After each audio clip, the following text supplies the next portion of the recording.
정부가 사회적 거리두기 단계를 완화하면서 이번 주일부터 현장 예배 참석 인원이 늘어났습니다. 예배당 좌석 수의 20%가 예배에 참석할 수 있게 됐는데요. 그 현장에 다녀왔습니다. 1인 가구 900만 시대를 맞았습니다. 목회 현장에서도 더 적극적인 대응이 필요하다는 목소리가 나오고 있습니다. 최근에 학교 폭력이 이슈가 되고 있습니다. 자연스럽게 다음 세대가 건전하게 성장하고 자립할 수 있도록 돕는 사역이 주목받고 있는데요. 잠시 후에 전해드리겠습니다.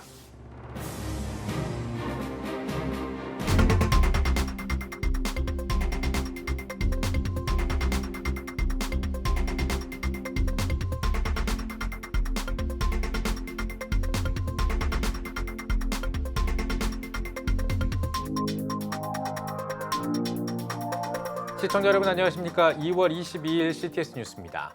코로나19 관련 소식으로 시작하겠습니다. 최대진 기자와 함께하겠습니다. 안녕하십니까? 정부가 거리두기 조치를 완화하면서 이번 주일부터 이제 현장 예배에 참석할 수 있는 인원수가 확대가 됐는데요. 주일 예배 풍경이 어땠습니까? 네, 수도권은 교회 좌석의 20%, 비수도권은 30%까지 성도들이 현장 예배를 드릴 수 있었습니다. 정부의 거리두기 완화로 예배에 참석한 성도들은 예배당에 나올 수 있는 것만으로도 감사하고 또 기쁜 모습이었습니다. 물론 예배 이외의 모든 교회 프로그램은 제한됐고요. 방역도 철저한 모습이었습니다. 손소독과 마스크 착용은 기본이었고요. 비닐장갑 착용과 체온 측정, 거리두기 등이 잘 지켜지는 모습이었습니다. 또 교회 주변 상권도 오랜만에 손님들로 북적이기는 했지만 같은 시간에 사람들이 몰리면서 음식점 내 거리두기에 대해서는 다소 걱정하는 목소리도 있었습니다. 네, 또 오랜만에 교회를 찾은 성도들에게 꽃을 선물한 교회도 있다고요? 네, 장기간 코로나19 여파로 각종 행사가 취소, 연기되는 가운데 매년 이맘때면 졸업식, 입학식이 한창이지만 이마저도 온라인으로 대체되거나 축소, 연기된 상황입니다.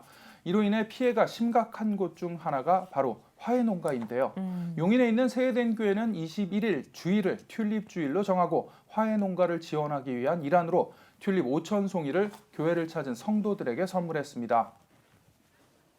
코로나로 많이 힘들고 지쳤었는데 이 엽서를 받아들고 왔거든요. 그러니까 이 엽서와 이 꽃을 보니까 우리 교회, 한국교회도 봄이 올 것만 같은 설레는 기쁨으로 왔습니다. 네, 오랜만에 이렇게 20% 참여할 수 있는 기회가 생겨서 예배 올 수 있어서 너무 감사하고요. 또 오랜만에 왔는데 이렇게 꽃까지 주셔서 너무 감사한데 또 화훼 농가를 돕는 기회라고 해서 너무 의미가 있는 것 같습니다. 네, 앞으로 점차 예배가 회복이 돼서 많은 성도님들이 오셔서 함께 예배 드렸으면 좋겠습니다. 네, 교회가 꽃향기로 가득했겠네요. 네, 그렇습니다. 저도 오랜만에 맡아본 튤립 향이었는데요. 마스크를 쓴 상태에서도 그 향기를 맡을 수 있었습니다. 이번 튤립 주일은 경기 남부 지역 화훼 농가를 통해 한 곳이 아닌 여러 농가와 연계해 진행했습니다. 화훼 농가 소상인들도 감사 인사를 전했는데요. 들어보시죠. 네. 사회적 거리두기가 격상되면서 졸업식과 입학식이 취소되고 마주한 형실이 암담하기만 했어요. 그런데 교회가 화훼농가와 저희 같은 소상공인을 위해 소통의 창구가 되어주셔서 너무 감사하고 힘이 되었네요. 세해된 교회 목사님과 성도분들께 튤립 한 송이로 봄이 찾아오시길 바랍니다. 이날 튤립주일 예배에서 성도들은 당신이 꽃이어서 봄이 옵니다라며 서로 반갑게 인사를 나눴습니다. 백만송이 꽃처럼이란 제목으로 설교를 전한 세해된 교회 소강성 목사는 우리가 먼저 한 송이 꽃으로 피어나자며 꽃송이 하나로 신앙 회복의 봄, 예배 회복의 봄, 교회 회복의 봄, 건강한 사회 회복의 봄이 오게 될 것이라고 전했습니다. 특히 꽃 한 송이 하나만 피어나지 말고 예수 안에서 100만 송이 꽃송이로 피어나 아름다운 영혼에 봄이 오게 하길 바란다고 전했습니다. 작은 섬김이지만 어려움을 겪고 있는 이웃들에게 희망의 메시지가 되길 바란다고도 덧붙였습니다. 소강성 목사와 인터뷰 들어보시죠. 우리 한국교회 예배 회복에 봄이 오고 있지 않습니까? 가난한 농가, 화훼 농가를 돕는 차원도 있고요. 교인들에게 정말 우리가 꽃이어야 되겠구나. 우리가 꽃이어서 우리 한국교회 예배의 봄을 앞당겨야 되겠구나. 이런 의미에서 이제 튤립 주일을 지키게 된 것이죠. 우리가 예배 회복뿐만 아니라 어려운 이웃을 섬기고 찬란한 파버, 허들링 처치가 되었으면 정말 좋겠습니다. 네, 이렇게 조금이라도 허용된 현장 예배 참 소식 들으니까 참 좋기도 한데 또 설 연휴가 끝나고 또 거리두기 단계를 완화한 이후에 또 코로나 확진자가 늘어나고 있어서 그거는 또 걱정이기도 합니다. 자, 코로나 소식은 여기까지 들어보도록 하겠고요. 또 이제 교회발 코로나 감염이다 뭐 이런 단어들을 요즘 이 매스컴에서 심심치 않게 접하게 되는데 이 단어 이런 표현들에 대해서 좀 신중하게 접근을 해야 된다 이런 목소리가 나오고 있다고요? 네, 그렇습니다. 최근 한 통계에 따르면 우리 국민의 48%, 즉 2명 중 1명이 코로나 확산의 주 원인을 교회로 생각하는 것으로 나타났습니다. 하지만 실제 질병관리청에서 밝힌 감염 통계를 보면 종교시설발 집단 감염 수가 전체 8.2%고요. 이는 기독교뿐 아니라 천주교와 불교 등을 포함한 전체 종교를 포함한 수치입니다. 또 열방센터와 IM 성교회 등도 포함된 수치입니다. 그럼에도 교회가 집중 포화를 맞고 있는 것에 대한 우려입니다. 네, 종교 전체가 8.2%라는 통계가 이제 나온 상황에서 국민 2명 가운데 1명이 이제 교회를 코로나 확산의 주된 원인으로 보는 것에는 좀 문제가 있어 보이지만 물론 교회가 이제 좀 사회적인 책임이나 역할 면에서 볼 때 수치가 적다고 괜찮다고 하는 것은 또 무리가 있겠죠. 네, 그렇습니다. 그 부분에 대해 의견이 다양한데요. 예배 회복을 위한 자유시민연대 등 일단 정부의 교회 방역 조치가 형평성에 어긋난다고 주장하는 측입니다. 정부와 언론이 코로나 팬데믹 현상이 있을 때마다 교회가 감염의 진원지인 것처럼 내세우고 비대면 예배를 강요하며 이에 불응할 시 교회 운영 중단 또는 폐쇄 조치까지 내리고 있다고 강조하고 있습니다. 과하다는 말인데요. 앞서 전해드린 질병관리청에서 발표한 자료에서 보듯이 8.2%, 그중 교회발 감염은 더 적은 수치일 텐데요. 그럼에도 불구하고 형평성에 어긋난다는 주장이고요. 무엇보다 교회에도 정부의 세분화된 방역 지침이 내려져야 한다고 주장하고 있습니다. 네, 지금 말씀해 주신 세분화된 방역 지침, 이게 정확하게 어떤 내용일까요? 네, 종교시설에서는 참 많은 활동이 이루어집니다. 그런데 정부가 팬데믹 상황이 되면 무조건 일괄적으로 예배를 제한한다는 것이죠. 최근 중앙방역대책본부에서 발표한 집단 감염 통계 자료입니다. 종교시설은 17%라는 비율을 차지합니다. 물론 종교시설에는 기독교뿐 아니라 타종교도 포함되어 있습니다. 또 식당, 카페, 교육시설, 지인 모임, 기타 다중시설 등 다양한 활동에도 불구하고 종교시설이라는 하나의 항목으로 묶여 있습니다. 하지만 도표에 표시된 다른 감염원 항목을 보시면요. 종교시설 이외의 활동에 대해서는 가족 지인 모임, 교육시설, 카페, 식당, 기타 다중이용시설 등 모두 세분화되어 있습니다. 비교 범주가 클수록 당연히 감염률 통계는 높아지겠죠. 결론부터 말씀드리면 교회도 이렇게 세분화된 통계와 방역이 필요하다는 주장입니다. 교회는 다중이용시설로 카페도 있고 식당도 있고 교육시설도 있고 지인들이 모일 수 있는 공간도 있지만 정부의 방역 지침이 예배 제한으로 획일화됐다는 점입니다. 지난 2월 1일 윤태호 중앙사고수습본부 방역총괄반장이 대면 예배에 의한 감염이 사실상 지금까지 거의 없었다고 발표한 것과 또 수원중앙침례교회 등 사례에서도 보여줬듯이 철저한 방역 가운데 실제로 예배를 통해 집단 감염된 사례는 찾기가 힘든데요. 그렇다면 교회가 가장 중요하게 생각하는 예배를 정부가 강제할 명분이 없다는 것이고요. 교회 안에서도 무조건 예배를 제한할 것이 아니라 실제 감염이 확산될 수 있는 상황을 세부적으로 통제하는 정책이 마련돼야 한다는 겁니다. 또 한 가지 덧붙이자면 2명 중 1명이 교회를 코로나 확산의 주범으로 생각하는 것이 적지 않은 충격인 것 같습니다. 정부의 정책과 발표도 중요하지만 무엇보다 언론의 책임 있는 보도가 필요하다는 의견을 같이 하고 있습니다. 네. 네, 깊숙이 들여다보니까 꽤 설득력이 있어 보이는데요. 코로나 시국이 당분간 이어질 것으로 보이는 만큼 방역당국과 한국교회에 더 많은 대화와 소통이 있어야 할 것 같습니다. 최대진 기자 잘 들었습니다. 다음 소식입니다. 여러분은 혼밥과 혼술, 혼영이라는 말을 들어보셨습니까? 혼자서 밥이나 술을 먹거나 혼자 영화를 보는 사람들을 뜻하는 말인데요. 네, 말 그대로 혼자가 트렌드가 된 요즘 국내 1인 가구 수가 역대 최고 수치를 기록했습니다. 교회는 이런 현상을 어떻게 봐야 할까요? 김인혜 기자입니다. 행정안전부에 따르면 지난해 기준 1인 가구는 약 906만 가구로 전체 가구 수의 39.2%를 차지했습니다. 세 가구 가운데 한 가구는 1인 가구라는 겁니다. 이러한 정황은 결혼율이 크게 낮아지고 SNS 의사소통이 선호되는 사회 현상에서 엿볼 수 있습니다. 그렇다면 교회는 1인 가구의 증가를 어떻게 봐야 할까? 전문가들은 1인 가구에 관심을 기울이고 기존 목회와 문화에 변화가 필요한 시점이라고 강조합니다. 그러면서 선결 과제로 교회 내 인식의 변화를 꼽았습니다. 자신도 참여하고 싶은데 사람들의 시선이 힘들고 내지는 아직 완성되지 않은 사람으로 취급되는 거에 대한 상당히 부담을 가지고 있거든요. 그런 것들도 좀 생각을 바꿔서 전향적으로 기존에 가지고 있었던 기준이라는 것들을 좀 많이 풀어나가야 될 것 같고 1인 가구 목회 방향으로 한국 교회의 구조적 변화의 필요성도 제기됐습니다. 성도를 동원하고 훈련하는 방식의 목회보다 1인 가구 공동체 등 교회에서 의미와 가치를 찾고 기쁘게 참여할 수 있는 사역의 장을 마련하는 것이 주요 과제입니다.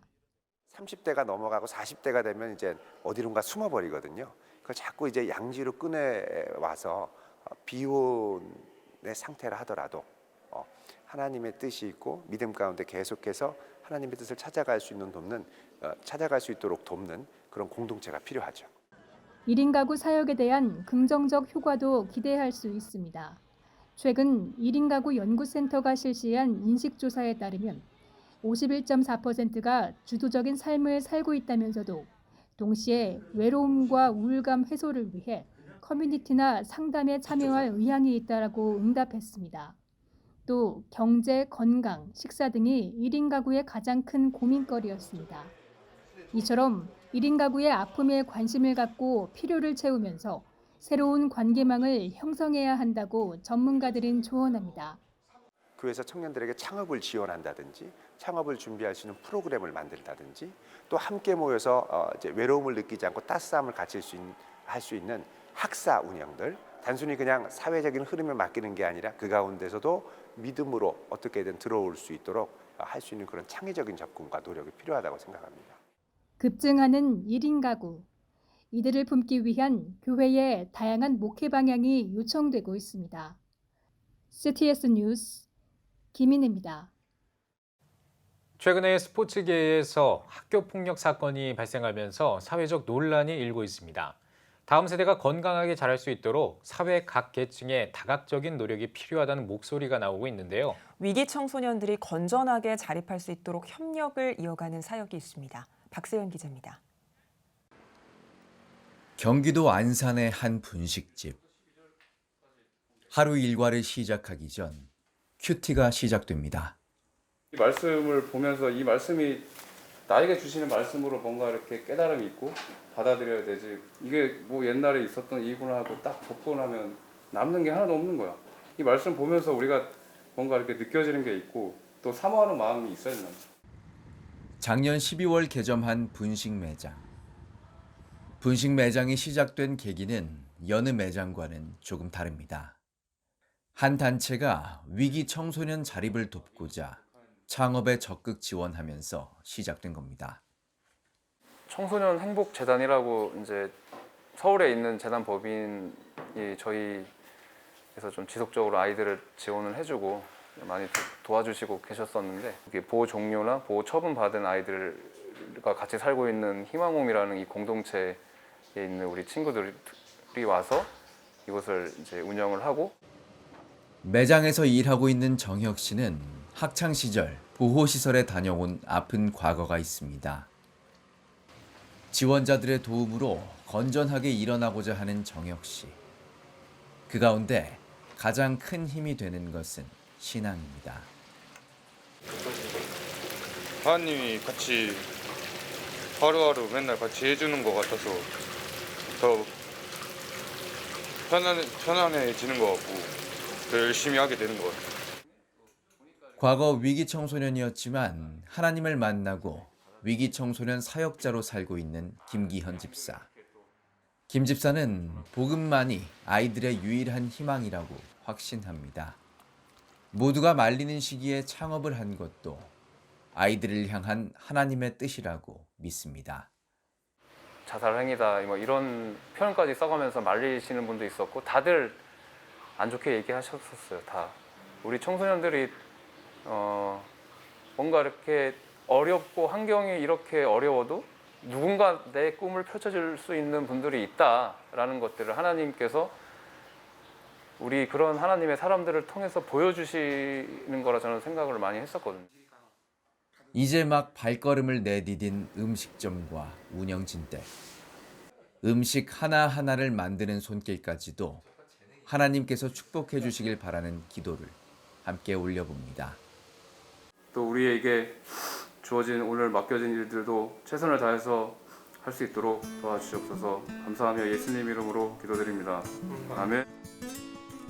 CTS 뉴스 박세현입니다. 한국복음주의협의회가 원래 조찬기도회와 발표회를 개최했습니다. 이번 발표회는 변화하는 동아시아 정세와 한국 기독교를 주제로 진행했습니다. 첫 발표자로 나선 이양구 전 우크라이나 대사는 한반도의 안보, 경제 등 다양한 분야의 긴장이 고조되고 있다며 동아시아의 공동 발전을 도모할 수 있는 기독교의 영적 운동이 필요하다고 전했습니다. 두 번째 발표에 나선 서울대학교 평화통일연구원 김병로 교수는 지난 1월에 북한이 개최한 8차 당대회를 통해 북한의 실태를 살펴보고 현재 남북 정세에서 기독교의 역할은 무엇인지 점검했습니다. 김 교수는 정상국가로 인정받으려는 북한의 열망은 커지고 있지만 정치적 경직성과 인적 자원 역량에 대한 문제는 지속되고 있다고 강조했습니다.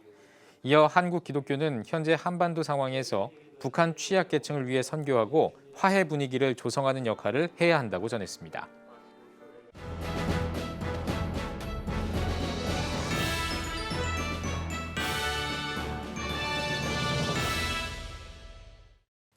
전국 각 지역별 네트워크 뉴스입니다.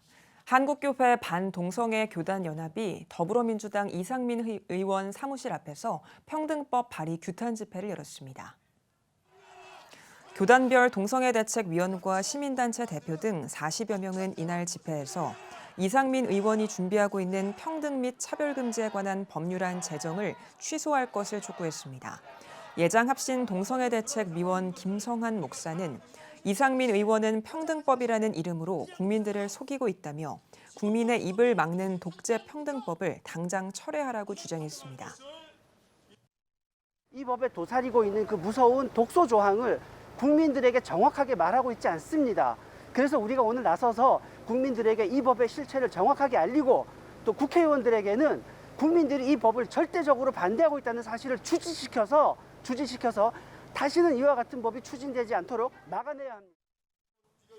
한국교회 반동성애 교단연합은 이상민 의원의 평등법 규탄 성명서를 이상민 의원 측에 전달했습니다. 포항제일교회가 주최해 단련을 시작하는 기도 영성 집회를 열었습니다. 강사로 나선 장종택 목사는 그리스도의 기도는 세상 사람들이 자기 자신을 위해 하는 기도와는 달라야 한다며 아버지와 자녀의 관계를 형성하면 하나님께서 우리의 기도를 들으시는 관계가 될 수 있다고 말했습니다. 단단한 기도 훈련을 준비하며 마련한 이번 집회에는 코스타 국제총무 유임근 목사, 찬양사역자 장종택 목사, 와싱턴 사김회교회 김영봉 목사 등이 강사로 나섭니다. 한국침례신학대학교가 침례교 역사와 정신을 담은 베프티스트홀 개관식을 개최했습니다. 한국침례신학대학교 김선배 총장은 베프티스트홀은 침례교의 과거와 현재, 미래를 전시하고 있다며 전 세계 125개 나라에 퍼져 있는 최대 교단인 침례교의 정신을 볼 수 있는 자리가 되길 기대한다고 기념사를 전했습니다.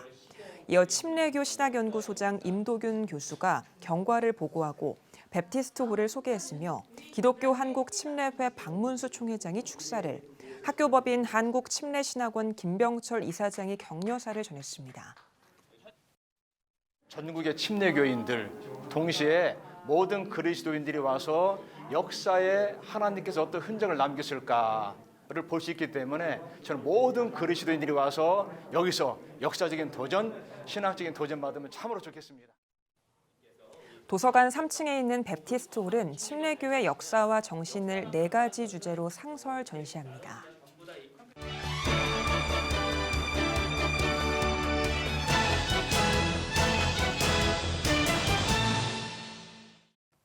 이번 한 주간의 책을 소개해드립니다. 장현수 기자입니다. 비난과 차별을 직면한 아이들, 그 영혼을 사랑하는 따스한 이야기가 담긴 책, 꼭 안아주세요입니다. 책은 부모의 범죄로 홀로 남겨지거나 수용자의 자녀로서 어렵게 살아가는 아이들을 돕기 위해 설립된 아동복지 실천의 세움의 이야기를 담고 있습니다. 평소 관심 갖기 힘든 수용자 자녀의 삶에 대해 생각해 볼 수 있는 책입니다. 세움을 설립한 저자는 책에 대해 수용된 사람을 가족이란 이름으로 용서하려고 몸부림치며 기다리는 사람들의 이야기라며 세움이 만난 아이들과 가족들이 세워지는 이야기를 통해 하나님의 은혜를 알게 되길 바란다고 전했습니다. 비대면 시대에도 더욱 강조되는 소통 능력. 말이 잘 통하는 사람이 되기 위해선 어떻게 해야 할까? 커뮤니케이션 전문가가 제안하는 소통 프로젝트 동굴에서 광장으로입니다. 책은 피상적인 소통 이론에 대해 말하기보다 알기 쉽게 소통의 출발점과 원리에 대해 알려줍니다. 또 회사 생활이나 인터뷰 시에 실제로 적용해 볼 수 있는 소통 강화 노하우도 전하고 있습니다. 저자는 코로나19가 많은 관계의 단절을 빚고 있지만 소통 역량 강화가 다양한 갈등의 예방을 할 수 있다고 말하며 소통 능력을 키워 더 넓은 세상으로 나아가길 바란다고 전했습니다. 성경 내용을 문자로만 받아들이는 게 아니라 인문학적 시선을 더해 삶에 적용해 볼 수 있게 돕는 신간. 인문학은 성경을 어떻게 만나는가입니다. 공감 포인트라고 불리는 12가지 질문으로 구성된 책. 문명과 전쟁, 우상 숭배, 사법 제도 등 인문학적 관점으로 볼 수 있는 성경 시대의 모습과 이야기를 통해 성경 메시지를 더욱 생생히 들려줍니다. 각 장은 벤치마킹하기, 공감하기, 인문학으로 성경 읽기 총 3부분으로 이뤄져 독자들의 이해를 돕습니다. 인문학적 통찰이 담긴 성경 이야기가 과연 개인의 삶을 어떻게 바꾸고 또 한국교회에 어떤 담론을 제시할 수 있을지 궁금하다면 읽어볼 만한 책입니다. CTS 뉴스 장현수입니다.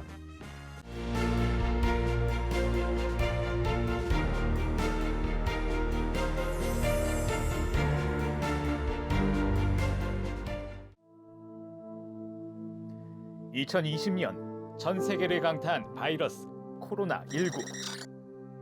함께 모여 예배할 수 없는 초유의 상황 속에서 우리의 영적 호흡은 끊어져 갑니다. 급변하는 시대, 다음 세대를 깨우는 미디어 선교 CTS가 앞장섭니다. 개혁주의 생명신학으로 새로워질 한국교회.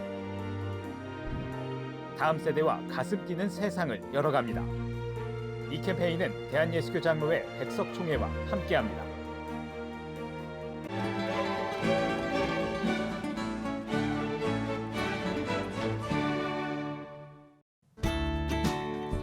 내일은 전국이 대체로 맑겠습니다.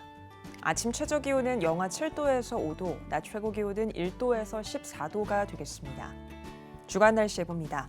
24일까지 전국에 대체로 맑은 날씨가 이어지면서 대기가 건조하겠습니다. 산불 등 각종 화재에 유의하시기 바랍니다.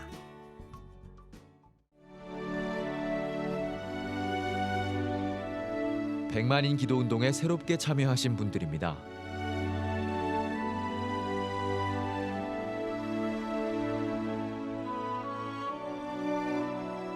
백만인 기도운동을 통해 보내주신 후원금은 국내는 물론 전 세계를 향한 CTS의 영상 선교 사역을 위해 소중하게 쓰이고 있습니다.